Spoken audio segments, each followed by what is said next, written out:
प्रभु यीशु ने इस संसार में हर तरह के कष्ट और अंधेरे की शक्तियों के हमलों के बारे में चेलों को वार्निंग दी। पौलुस रसूल ने भी परमेश्वर के हथियार पहन लेने की बात की। उन्होंने साथ में ये भी कह दिया कि सब परिस्थितियों में खड़े रहो क्योंकि शैतानी ताकतें हमें विश्वास से गिराना चाहती हैं। ये विश्वास में खड़े रहना क्या है और कैसे होता है, आज हम इसी विषय पर बात करेंगे। सुनते हैं परमेश्वर का वचन। परमेश्वर का वचन हमने भजन संहिता 113 उसकी 4थी आयत से लिया है। यहोवा सारी जातियों के ऊपर महान है और उसकी महिमा आकाश से भी ऊंची है।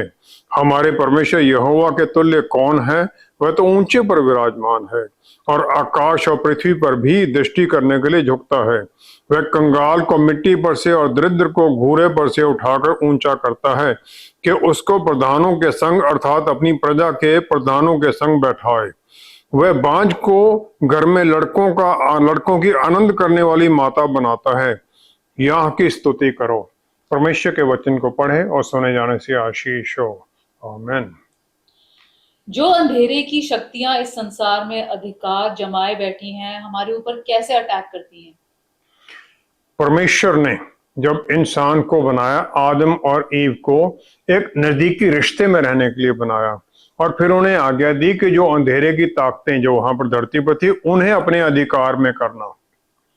और क्योंकि ये सब आत्मिक ताकतें हैं तो उन्हें भी परमेश्वर से आत्मिक बल से भरना था, क्योंकि वो जो आत्मिक ताकतें हैं वो स्वर्गदूत हैं और हमें उनका जो सामना करना है आत्मिक शक्ति में करना है। और फिर परमेश्वर हर दिन उन्हें उसी बल से भरते थे। उत्पत्ति 3 अध्याय 8वीं आयत में हर दिन परमेश्वर का उनके पास अदन बाग में आना, उसी बल को भरना, उसी को शक्ति में आगे बढ़ाते जाना था। मार्कुस 1 अध्याय 13वीं आयत में प्रभु यीशु के टेम्पटेशन के बारे में 2 बातें बताई गई हैं। प्रभु यीशु वहां पर वाइल्ड जंगली जानवरों के साथ थे, क्योंकि वो सब जंगली जानवर उनकी महिमा के अधीन थे। दूसरा, जब टेम्पटेशन हो गई तो स्वर्गदूत उनको टहल करने के लिए आ गए, क्योंकि जो शैतान का हमला था उससे उनकी जो आत्मिक शक्ति थी वो कम हुई थी। पौलुस रसूल फिर हमें विश्वास से भरे जाने का रास्ता बताते हैं। रोमियो की पुस्तक उसका 10वां अध्याय उसकी 17वीं आयत में वो कहते हैं, विश्वास सुनने से और सुनना मसीह के वचन से होता है। आदम और ईव को आशीष थी कि वो परमेश्वर का वचन परमेश्वर से डायरेक्ट सुन रहे थे अदन बाग के अंदर, और इससे पहले कि उनका जो वचन में और विश्वास में उनकी नींव गहरी हो, रूट गहरी हो जाए, वो पाप में चले गए। शैतान की जो आवाज जो सरपेंट के द्वारा ईव के पास पहुंची, उसने उसे आत्मिक कनेक्शन से काटकर धरती के कनेक्शन के साथ जोड़ दिया, 5 सेंसेस के साथ जोड़ दिया। और इसमें जो 3 टेम्पटेशन, जो 3 सोर्स हैं टेम्पटेशन के, वो यूहन्ना रसूल ने आइडेंटिफाई, पहचान कर दिए। 1 यूहन्ना 2 अध्याय 16वीं आयत में उन्होंने कहा, जो संसार में है अर्थात शरीर की अभिलाषा, आंखों की अभिलाषा और जीविका का घमंड, ये 3 उन्होंने सोर्स बता दिए। जो शरीर की अभिलाषा है, प्रभु यीशु 40 दिन तक बगैर खाने के रहे विल्डरनेस में, और फिर मत्ती 4 की 3री आयत के अनुसार शैतान आता है, उनसे कहता है अपना बल इस्तेमाल करो, पत्थरों को रोटी बना के खा लो। उत्पत्ति 3 अध्याय 6वीं आयत में जो ईव है वो भी शैतान के कहने पर देखती है कि उस वृक्ष का फल खाने के लिए अच्छा और देखने में मनभाव है, देखने में अच्छा है और खाने के लिए भी उसने अपने आप ही डिसाइड कर लिया ये, और फिर वो शैतान के ट्रैप में फंस गई। जो ईगो, जो प्राइड ऑफ लाइफ है, वो ईगो सेटिस्फेक्शन के बारे में है। फिर ये क्लेम है मुझे मिलना चाहिए, ये मेरा हक है। जब हक मांगने लग जाता है तो वो प्राइड में आ गया। मत्ती 3 अध्याय 6वीं आयत में शैतान ने प्रभु यीशु को एक ही बारी में यहूदी लोगों के सामने अपनी पहचान कंफर्म करने का तरीका बता दिया।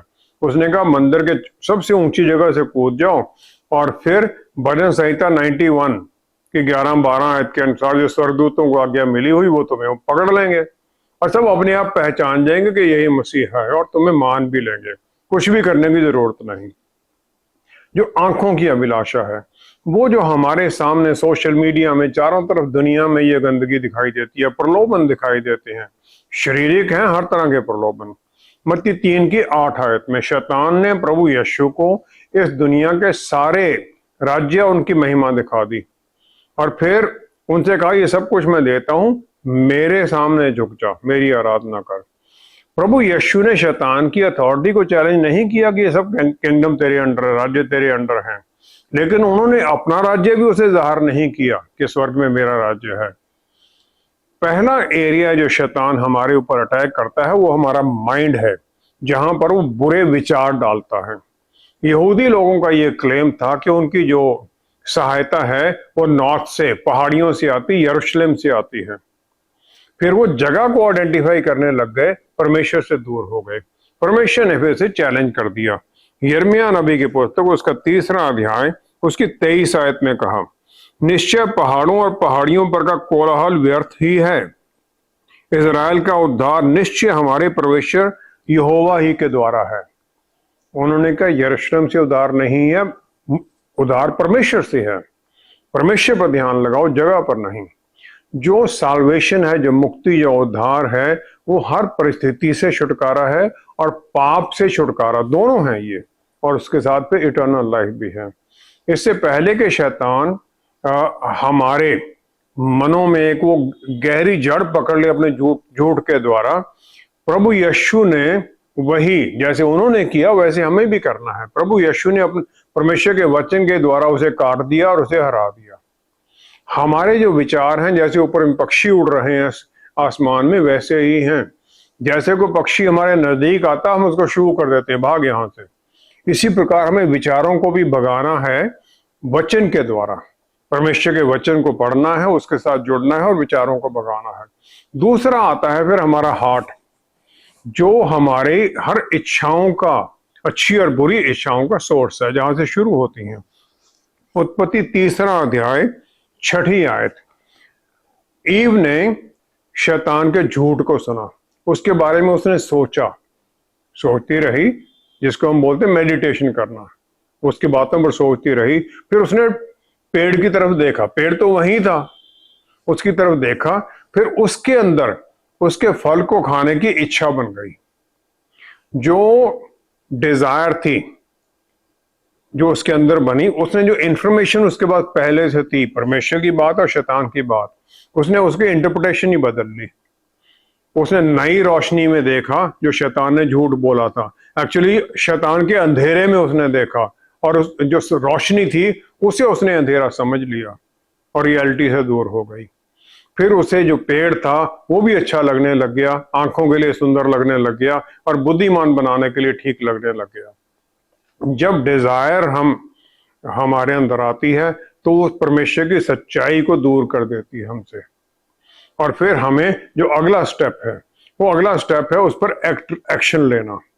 जो हमारे विचार आया, जैसे हमने इच्छा की, उसको फिर हम एक्शन में ले आते हैं। ईव ने वो पेड़ का फल तोड़ा और खा लिया, एक्शन हो गया, पाप हो गया। पहले पहले हर पाप मुश्किल लगता है, लेकिन फिर जब उसके बारे में सोचते रहते हैं, फिर बड़ा आसानी से सब बैरियर टूट जाते हैं, हम हो जाता है सब कुछ, और फिर ये नेचुरली होने लग जाता है। हर बारी, अगली बारी को सोचते भी नहीं है, फटाफट हम पाप करने लग जाते हैं, और फिर जो बुरी इच्छाएं हैं ये हमारी आदतें बन जाती हैं और हमें उनको काटना मुश्किल हो जाता है, और फिर ये हमारे सोल में, अंदर प्राण में गहरी जड़ पकड़ लेती हैं। शैतान हमारे मित्रों को, पीयर जो हैं, हमारे प्रोफेशनल साथी हैं, उनके साथ प्रेशर डालता है, और हमारी जरूरतें हैं, कहीं कमी है, वो सबको, अकेलापन है, उन सबको यूज करता है। वो जो किसी सुपरविजन के बिना रहते हैं, शुरू से ही माता पिता दोनों काम कर रहे हैं और वो बगैर सुपरविजन के रह रहे हैं, पॉसिबिलिटी होती है कि वो ऐसे ट्रैप में जल्दी आ जाएं। हमें अपने बच्चों को भी सिखाते रहना है, अपने आप को भी ध्यान में रखना है। वचन में हमारी गहराई होनी चाहिए, वचन को पढ़ने से, जुड़ने से फिर हम विश्वास में बढ़ते जाते हैं। पाप से बचने के लिए सारी तरफ से गाइडेंस और वार्निंग भी मिलती रहती है, लेकिन सही में हम इससे कैसे बच सकते हैं? स्प्रिंग या बसंत का समय इजराइल और उसके आसपास के मुल्कों में युद्ध का समय होता था ताकि क्षेत्र जीते जाएं और दुश्मन को हराया जाए। दूसरा शमूएल 11 अध्याय पहली 2 आयत में हम देखते हैं राजा दाऊद ने जो उसका कमांडर था आर्मी का, उसे सेना के साथ भेज दिया अमोनियों के ऊपर। उन्होंने उन्हें हरा दिया और रब्बा जो उसकी कैपिटल थी उसे उन्होंने घेर लिया। लेकिन दाऊद यरूशलेम में ही रहा। फिर एक दिन शाम को वो अपनी छत के ऊपर था, उसके पास काम तो कुछ था नहीं, तो उसने बादशिबा को देखा जो अपनी छत के ऊपर नहा रही थी। उसने पता किया तो उसे पता चला वो ऊरिया हिटाइट था, उसकी पत्नी थी। ऊरिया 30 लोग थे जो योद्धा थे, खास योद्धा थे जो कि पूरी तरह से लॉयल थे दाऊद को, उसकी पत्नी थी। और उन्हीं 30 में एक एलियाम था, वो उसकी बेटी थी। ये सब कुछ जाने के बाद में भी राजा दाऊद ने उसे पाप कर दिया और फिर उसके पति को युद्ध में मरवा दिया। पहला जो स्टेप होता है किसी भी बुराई में गिरने का, वो ये होता है कि जहां हमें होना है हम वहां नहीं होते, कहीं और ही खड़े होते हैं। और जो शैतान हमारे सामने सिचुएशन लेके आता है, परिस्थितियां लेके आता है, हमें उनमें चलना है या नहीं चलना, चॉइस हमारी होती है।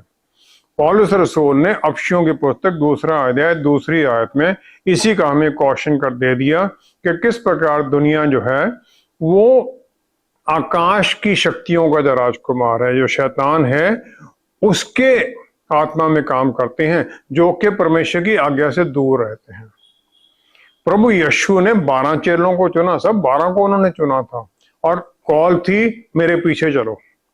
मत्ती 4 की 19-20 में हम देखते हैं शमौन पीटर और उसका भाई एंड्रू, उन्होंने अपने नेट्स जो थे, मछली पकड़ने वाले जाल थे, वो छोड़े और उसके पीछे हो लिए। यूहन्ना और उनके ब्रदर याकूब को जो बुलाया तो उन्होंने अपनी किश्ती छोड़ दी, अपने पिता को छोड़ दिया और उसके पीछे हो लिया। एक ने तो अपने बिजनेस को छोड़ा, दूसरे ने अपने बिजनेस के साथ अपने परिवार को भी छोड़ दिया।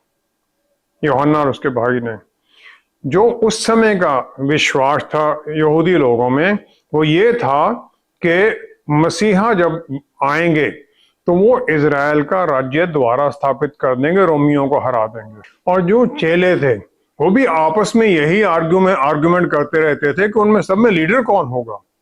तो प्रेरितों की पुस्तक 1 अध्याय 6 आयत में प्रभु यीशु के जी उठने के बाद जब उन्हें स्वर्ग में उठाया जाना था, फिर उन्होंने पूछ लिया प्रभु यीशु से, यही सवाल कर दिया कि हे प्रभु, क्या आप इसी समय इजराइल को राज्य फेर देंगे?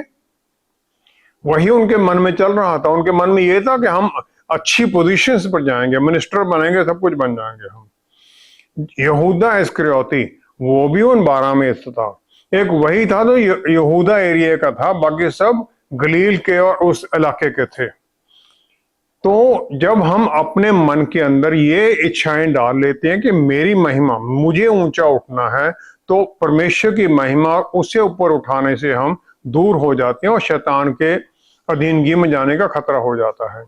यहूदा इस्करियोती ने अपना पाप समझ लिया प्रभु यीशु को धोखा देने के बाद में, लेकिन उसे हाई प्रीस्ट और यहूदी लोगों ने रिजेक्ट कर दिया, जिन्होंने उसे पैसे दिए थे। और फिर उसके मन में यह भी आया कि जो बाकी 11 चेले हैं वो भी मुझे एक्सेप्ट नहीं करेंगे, और इसी दुख में उसने आत्महत्या कर ली। 2 कुरिन्थियों 2 अध्याय 10वीं 11वीं आयत में, 2 कुरिन्थियों 2 अध्याय उसकी 10वीं 11वीं आयत में हम देखते हैं पौलुस रसूल हमें वार्निंग देते हैं कि हम क्षमा करते रहें और उसके अनुसार अपने जीवन को जिएं। वार्निंग क्या है? वो कहते हैं कि शैतान का हम पर दांव ना चले, क्योंकि हम उसकी युक्तियों से अनजान नहीं। क्षमा कर दें, लोगों से जुड़े रहें, नहीं तो शैतान हमें दूर कर देगा, आपसी रिश्तों से भी, परमेश्वर से भी। हमें अपनी कमजोरी को समझना है, उसे देखना है, हमारे जीवन में किस किस एरिया में हमारी कमजोरी है, और फिर उस पर ध्यान रखते हुए हमें शैतान के हर तरह के ट्रैप से बचे रहना और दूसरों की सहायता मांगनी है। हमें सहायता मांगनी है परमेश्वर से, प्रार्थनाओं के द्वारा, वचन को याद करके, ताकि हम वचन को काउंटर कर दें। जो शैतान झूठ बोलता है उसको काउंटर वचन से करें। दूसरा, हमें अपनी पत्नी या जो नजदीकी रिश्तेदार है, मित्र है, जिस पर हम विश्वास करते हैं, उसको हम उसकी सहायता मांगे कि हमारे पर वो नजर रखे। तीसरा, जब गलती हो जाए तो एकदम पाप मानो, जैसे दाऊद ने माना, और फिर रिपेंटेंस के साथ माफी मांगो परमेश्वर से, दोबारा उनकी तरफ जुड़ो। परमेश्वर का बच्चा होने के कारण हम सब शैतान और उसकी ताकतों के हमेशा नजर में हैं, लेकिन वो परमेश्वर हमें युद्ध के लिए तैयार कर सकते हैं, बल से भर देते हैं। भजन संहिता 144 की पहली आयत में राजा दाऊद एक माइटी वॉरियर है, महान योद्धा है, और उसने गोलियत को हरा दिया, जबकि अभी वो लड़का ही था दाऊद। और फिर उसने विश्वास के साथ ये कह दिया, धन्य है यहोवा जो मेरी चट्टान है, वह मेरे हाथों को लड़ने और युद्ध करने के लिए तैयार करता है। मेरे हाथों को लड़ने और युद्ध करने के लिए तैयार करते हैं परमेश्वर। उसे विश्वास था। शैतान झूठ का पिता है। पौलुस रसूल और साइलास को थेसलोनिका में बहुत अपोजिशन मिली, और फिर वो चले गए बेरिया, थेसलोनिका से नजदीक में है। वहां जाके उन्होंने फिर सिनेगॉग में प्रचार करना शुरू किया। जो वहां यहूदी लोग थे, प्रेरितों की पुस्तक 17 अध्याय उसकी 10वीं 11वीं आयत में हम देखते हैं, तो यहूदी लोगों ने बड़ी लालसा से वचन ग्रहण किया और प्रतिदिन पवित्र शास्त्रों में ढूंढते रहे कि ये बातें यूं ही हैं कि नहीं हैं। उन्हें पता था पौलुस के बारे में, पौलुस एक महान ज्ञानी है, लेकिन फिर भी वो वचन से चेक करते थे। बहुत लोग नई डॉक्ट्रिन्स, नए आइडियाज लेके, बड़े अट्रैक्टिव आइडियाज, इंप्रेसिव आइडियाज लेके प्रचार करने के लिए आ जाते हैं, वचन सुनाने के लिए, लेकिन वो वचन के अनुसार नहीं होता है।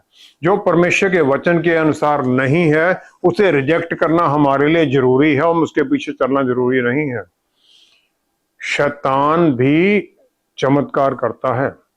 दूसरा थिस्सलुनीकियों 2 अध्याय 9वीं 10वीं आयत में पौलुस रसूल कहते हैं, हम अंत समय में हैं, और जो शैतान के एजेंट हैं, वो अधर्मी का आना शैतान के कार्य के अनुसार सब प्रकार की झूठी समर्थ और चिन्ह और अद्भुत काम के साथ है। चिन्ह चमत्कार करता है शैतान, जो उसके एजेंट वो करते हैं।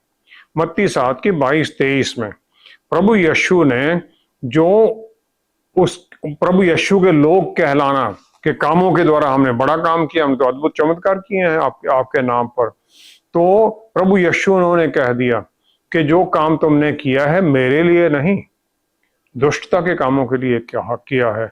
उन्होंने कहा, मैं तुम्हें नहीं जानता, मुझसे दूर हो जाओ तुम जो दुष्टता के काम करते हो।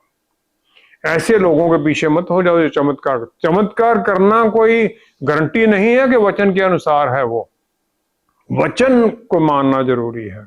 शैतान और उसके एजेंट अपने आप को रोशनी का एंजल्स ऑफ लाइट और धर्मी होने का दिखावा कर देते हैं। फिलिपियों की पुस्तक 1 अध्याय 9वीं आयत, हमें प्रार्थना करना है परमेश्वर की तरफ कि हम उनके प्यार से भरे हुए, उनका ज्ञान और सब प्रकार के विवेक सहित और भी बढ़ते जाएं। विवेक सहित नॉलेज, बुद्धि और अंडरस्टैंडिंग, डिसर्नमेंट भी मिले, हम विवेक पहचान सके दुष्ट आत्माओं को। पहचान के बिना हमारा प्यार भी मूर्खता की तरफ मुड़ जाएगा, शैतान हमें मोड़ देगा। हमें पहचानना है कौन सी आत्मा सही है, कौन सी गलत है। दुख, तकलीफ और टेम्पटेशन, ये सब शैतान की तरफ से हैं। यूहन्ना 16 की 33 आयत में प्रभु यीशु ने यही हमें कौशन कर दिया। उन्होंने कहा कि इस दुनिया में तुम्हें संताप आएंगे, फिर उन्होंने कहा ढाढ़स बांधो, मैंने इस दुनिया को जीत लिया है। शैतान हराया हुआ है और हमें उससे छुटकारा दे दिया प्रभु यीशु ने। और हमारा जो धार्मिक काम है वो हमें हर तरह की धर्मी कामों से हम परमेश्वर की आशीष में चलते रहते हैं, क्योंकि वो छुटकारा हमें मिल चुका है। फिर हम अननेसेसरी जो हमारे दुख हैं उनसे भी हम बचे रहते हैं। शैतान प्रलोभन देता है पाप में रह जाकर, और वो हमारे मनों में से परमेश्वर के वचन को चुरा लेता है। यहूदा इस्करियोती ने प्रभु यीशु की सब बातें सुनी थी, जो उन्होंने किया और सब कुछ उसने देखा भी था। लूका 22 की तीसरी आयत में जो चीफ प्रीस्ट थे और जो यहूदी काउंसिल लीडर थे, वो प्लान कर रहे थे कैसे प्रभु यीशु को पकड़े। फिर शैतान यहूदा में घुस गया और फिर वो उनके पास ले गया ताकि वो जो उसने सुना था, जो देखा था, वो सब भूल कर उसने किनारा कर दिया और प्रभु यीशु को उसने धोखा दे दिया। हमें अपने मन को, अपनी कमिटमेंट को चेक करते रहना कि हम वचन के अनुसार चल रहे हैं, वचन की अधीनगी में चल रहे हैं, क्या हम उनकी आज्ञाओं के अनुसार चल रहे हैं, कहीं हम शैतान की गलत स्कीम में तो नहीं फंस रहे हैं। जीत में चलने के लिए इस दुनिया में प्रभु यीशु को पकड़े रहना और उनके रास्तों पर चलना ही एक ही रास्ता है और कोई रास्ता नहीं है। वही हैं जिन्होंने शैतान का सर कुचल दिया और उसकी अथॉरिटी को खत्म किया है। हमारे ऊपर उनकी शैतान की अथॉरिटी खत्म कर दी है और उनके बल में हम भी ये जय पाकर चल सकते हैं, हम भी उस आशीष की परिस्थितियों में चल सकते हैं। हम चाहते हुए भी बुराई में फंसे रहते हैं और निकल क्यों नहीं पाते? उत्पत्ति पहला अध्याय 28 आयत में आदम को परमेश्वर ने आशीष दी, उसे कह दिया, टास्क दिया गया कि धरती को भर दो और इसको अपने वश में कर लो। इब्रानी भाषा का शब्द है कबाश, जो वश करने के लिए कहा गया। उसमें है फोर्स के साथ अपने अधीनगी में लाना है, बल के साथ। और एडम को उन्होंने परमेश्वर ने जिसने उसे बनाया था उसमें ये कैपेसिटी भी दी थी, उन्होंने अपनी सांस फूंक उसे बल दे दिया था कि वो ये कर सके। एजेकियल नबी को परमेश्वर ने क्रिएशन के बारे में और शैतान के गिरने के बारे में बताने के लिए कह दिया। एजेकियल 28 की 13 आयत में हम देखते हैं, उन्होंने शैतान को कहा कि तू परमेश्वर की अदन की बारी में था, और फिर उसे 17वीं आयत में उसे धरती पर फेंक दिया गया क्योंकि उसने स्वर्ग में विद्रोह किया। उसके साथ 1/3 जो स्वर्गदूत थे वो भी उसके साथ वहां से निकाल दिए गए। और ये माना जाता है आदम और ईव को जो महिमा दी गई थी परमेश्वर के द्वारा, जो सांस फूंकी गई थी, वो स्पेशली दी गई थी इंसानों को, वो स्वर्गदूतों के पास वो नहीं है। और उस बल में उन्हें हर तरह की बुराई को चैलेंज करना था और उस पर जय में चलना था। यिर्मयाह नबी की पुस्तक उसका 15 अध्याय 21 आयत में जो नबी को परमेश्वर वायदा कर देते हैं, वो कहते हैं लोगों को बता दे कि मैं तुझको उन लोगों के सामने पीतल की दृढ़ शहरपनाह बनाऊंगा, वे तुझसे लड़ेंगे परंतु तुझ पर प्रबल ना होंगे, क्योंकि मैं तुझे बचाने और तेरा उद्धार करने के लिए तेरे साथ हूं। यिर्मयाह को बताया सब तेरे खिलाफ आएंगे लेकिन मैं तुम्हें बचा के रखूंगा। परमेश्वर इसी प्रकार हमें कहते हैं। प्रभु यीशु ने सब कुछ पूरा कर दिया और हमें अपनी पवित्र आत्मा परमेश्वर की प्रेजेंस के साथ भर दिया। रोमियो की पुस्तक उसका 8वां अध्याय उसकी 11वीं आयत में हम देखते हैं, फिर पौलुस रसूल ने वो बल जो हमारे अंदर काम करता है उसके बारे में बता दिया।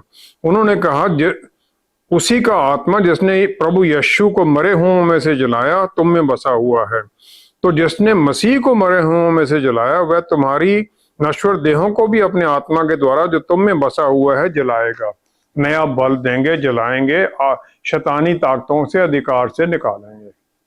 हमें हर तरह के बल से भरा गया है ताकि हम उनके बल में जीत का जीवन जिएं, और हम ये जो उनकी अथॉरिटी है विश्वास के द्वारा और कॉन्फिडेंस के साथ, इस विश्वास में कि वो हमें ना छोड़ेंगे ना त्यागेंगे, हमारे साथ हर परिस्थिति में साथ हैं, अपना बल देते हुए हम इस विश्वास में चलते हैं।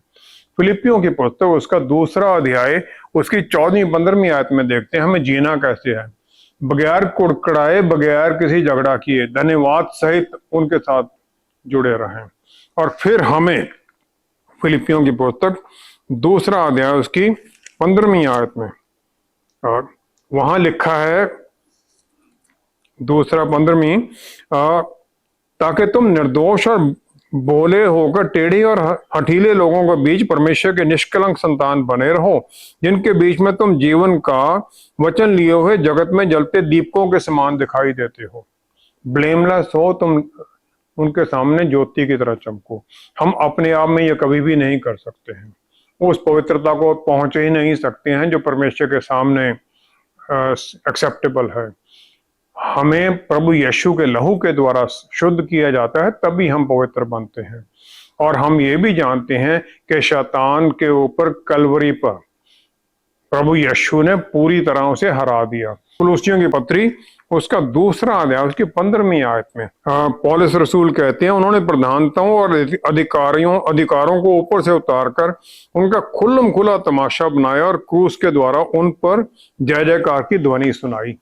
जीत में हमें उन्होंने लेकर गए हैं।